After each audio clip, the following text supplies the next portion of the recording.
Est-ce que vous pensez que ça peut devenir la personnalité préférée des Français? Est-ce qu'il a tous les ingrédients, Thomas Pesquet, pour devenir peut-être le numéro 1 du futur classement?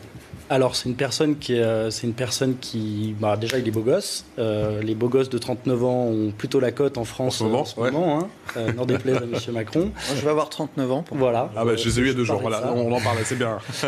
Mais oui, je pense qu'il a tout le loisir. On peut se rappeler de Claudie Ignoré, qui avait ensuite fait une carrière en politique. Il y a un certain nombre de personnes qui... Elle avait que les textos, hein, je vous coupe. À l'époque, elle n'avait malheureusement que les textos. Elle n'avait que les textos. Déjà voilà. ça, mais... C'était en 2009, je crois. Ouais, c'est ça. C'était il y a un petit bout de temps. Donc à l'époque, la bande passante était moins importante.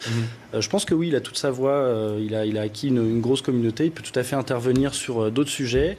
Il a plein de choses à dire. Et il y a un chef d'État qui disait que tous les gens qui sont allés dans l'espace devraient être ambassadeurs parce que ce sont les seuls qui n'ont jamais vu la Terre sans les petites lignes de frontières qu'on a sur les cartes géographiques et qui du coup considèrent la Terre comme un ensemble et qui se rendent compte un petit peu de la fragilité des écosystèmes. Donc je pense qu'il a une voix à porter.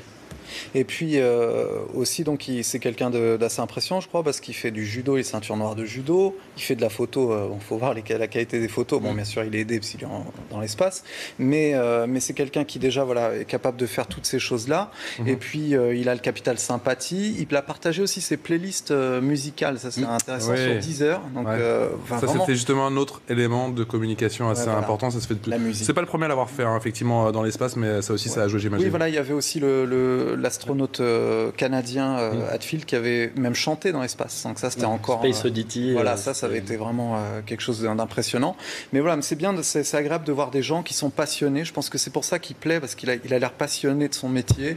Il partage. En même temps, on sentait bien, il est tout seul là-haut. Donc c'était le moment de partager. Il y a eu un blog qui a été fait par l'ESA dans lequel on voit tous les messages qui ont été envoyés par les gens. Parce qu'il ne faut pas oublier qu'aujourd'hui, on est dans une communication qui est bilatérale. C'est-à-dire qu'il y a bien sûr la personne ou la marque qui va s'exprimer, mais vous avez tous les gens qui répondent. Et il y a énormément de gens qui ont créé des contenus pour lui, des chansons, des dessins. Enfin, ça a été tout un engouement, toute une participation, et c'est ça qui est bien et qui est vraiment intéressant.